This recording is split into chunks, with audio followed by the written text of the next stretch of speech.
This lecture is second part of application of cause and effect diagram to risk analysis. I hope this slide is not new for you because the same slide was shared in the previous lecture. So there are 6 main causes, which are the management, organization, location, market, professional horizon and the benefits.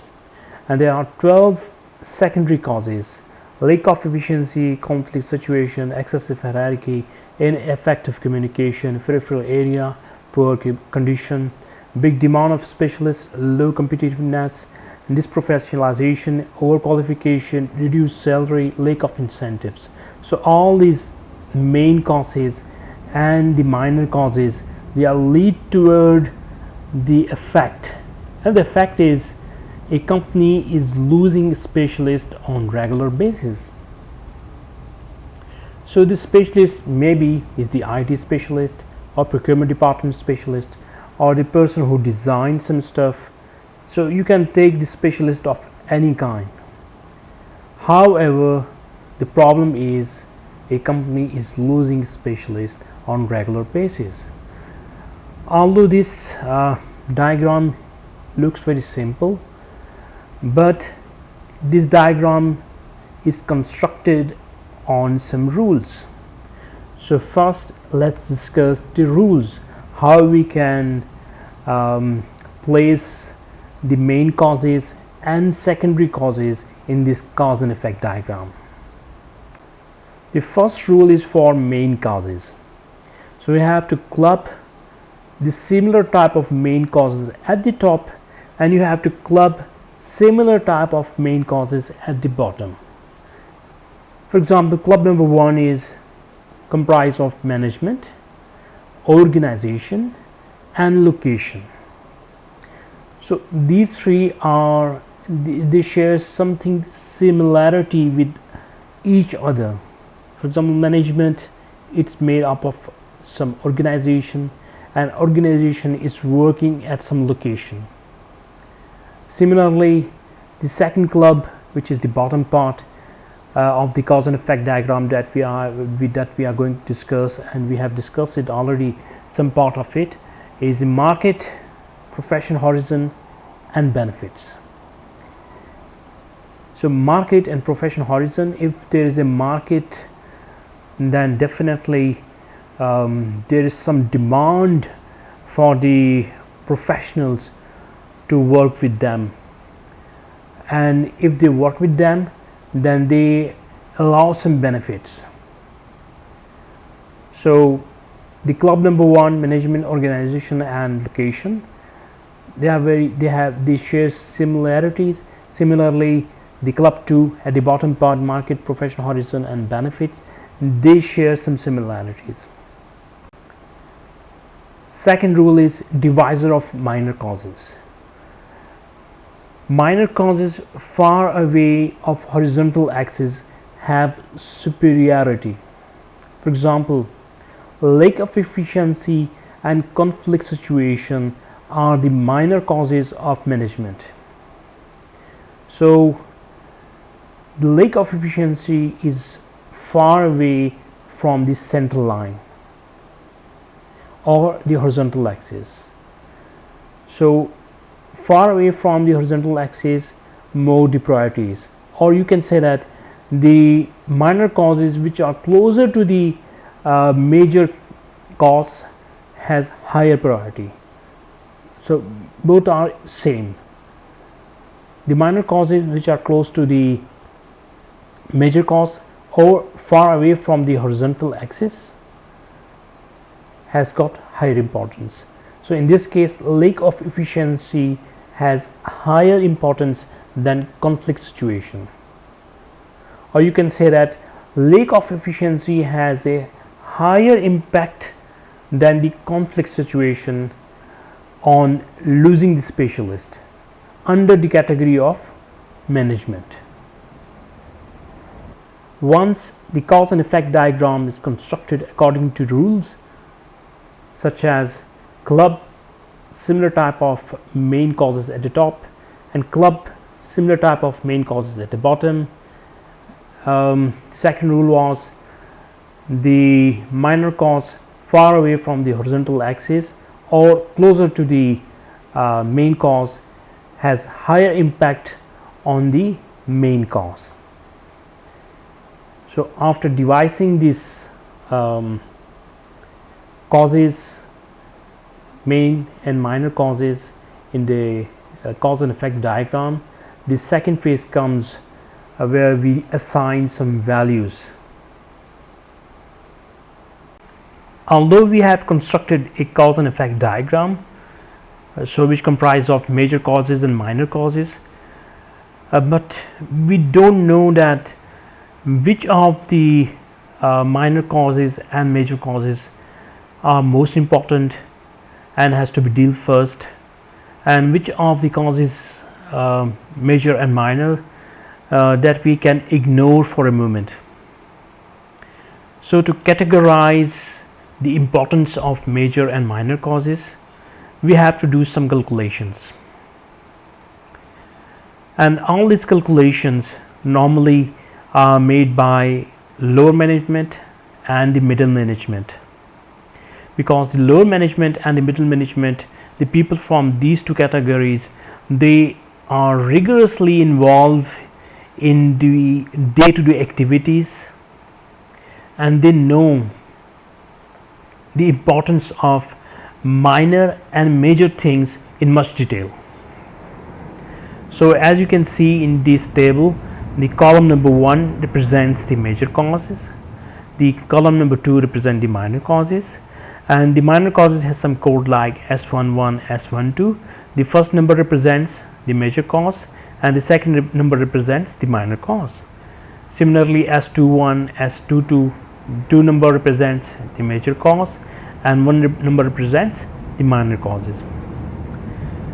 To assign the probability of occurrence of each of the minor cause and then impact of each of these minor cause, these two numbers, the probability and the impact, is normally assigned by the lower management and the people from the middle management, because we know that if we multiply the probability with the impact of each of the minor cause, then we will get the overall risk involvement of these minor causes. So what we will do, we will multiply the probability with the impact and the answer will be overall risk. So the same thing is applicable to all of the minor causes. So you have to define probability of occurrence and impact of each of the minor cause. For example, probability of occurrence of lack of efficiency is 0.32 out of 1. So chances like 0.32 chances are that the specialist is leaving the company is because of lack of efficiency of the management. Similarly, the probability that a specialist is leaving the company is because of conflict situation of the management. These two numbers are equal in my case, but it can be vary for any other case. Means these numbers are assigned by lower management and the middle management by observing the probability of the occurrence. Secondly, what will be the impact of lack of efficiency on leaving the specialist? So here is 0.69 impact out of 1 is due to lack of efficiency. So lack of efficiency of management has the impact 0.69, whereas the conflict situation of the management, it has the impact of leaving the specialist is 0.44. So this number has importance because the probability, the number that you assigned, and the impact, the number that you assigned. It's not a random number, but rather it came from the experience of the people of lower management and the middle management. And once we have these numbers, then we just have to multiply to get the overall impact of each of the minor risk leading toward the major risk. So in this case 0.22, 0.14, 0.4, 0.33 and so on. The next very important thing is, although we have calculated the risk, the overall risk of each of the minor cause that leading toward the major cause, but we have to assign some weightage to each of the minor cause, and this weightage shall be, if some, like for example, if there are two minor causes of the management, so if we sum up the weightage of both of them, then it shall become at 1. So weightage of this plus weightage of this, if we sum up, it shall be not more than 1 or not less than 1. So it shall be equal to 1. For example, if management has 3, 4, 5, 6, or you can count like 10 or 12 minor causes, so if you sum the weightage of each of the individual minor causes, then their sum will be equal to 1. And who will give this weightage? The middle management. The people of middle management, after detailed discussion, they assigned this weightage after a mutual consent. So people from the middle management, they assign weightage. For example, they assign 0.70 weightage to the lack of efficiency and 0.3 weightage to the conflict situation. If we plus 0.7 to 0.3, it will come as 1. The middle management, the people, they are the people who are promoted from the lower management, and they have much more experience than the lower management. So by using their experience and the previous knowledge, they normally assign this weightage. So once they assign the weightage, then there is a formula to find a risk value. How it is calculated? The risk value is calculated by multiplying the risk like this with the weightage, and then you sum up the multiplication of risk and weightage of each of the major causes. Here is the formula. You will multiply the individual risk that you have find it out with its weightage, and you can do for the lack of efficiency. 0.22 is multiplied with 0.7, and then 0.14 is multiplied with the 0.3. 0.14 is multiplied with the 0.3. So once you multiply both the numbers, then you have to add them, and the final answer will be here, a single digit number. So this will define the risk value of the major causes. So here's the beauty. The risk value, the overall risk is calculated for each of the minor causes, but the risk value is giving you the sense of risk for the major cause. So here you have a single value for the multiple minor causes. Once you calculate this number for all of these major causes, then you have a very unique picture. You have in numbers such as 0.2, 0.35, 0.22, 0.55, 0.36 and 0.51. Then you have to assign a risk area to the risk value according to a criteria. So the criteria is, if the risk value is less than or equal to 0.2, then it shall be considered as a negligible risk area. If the risk value is in between 0.2 to 0.4, then it shall be considered as minor risk area. If the risk value is in between 0.4 to 0.52, then it shall be considered as a medium risk area. If the risk value is equal to or more than 0.52, then it shall be considered as a major risk area. So according to this criteria, you assign this risk area to risk value. So here it is 0.2, so less than or equal to 0.2 shall be negligible. In between 0.2 to 0.4 are the minor risk area. So 0.35, 0.22 and 0.36 are the minor risk areas.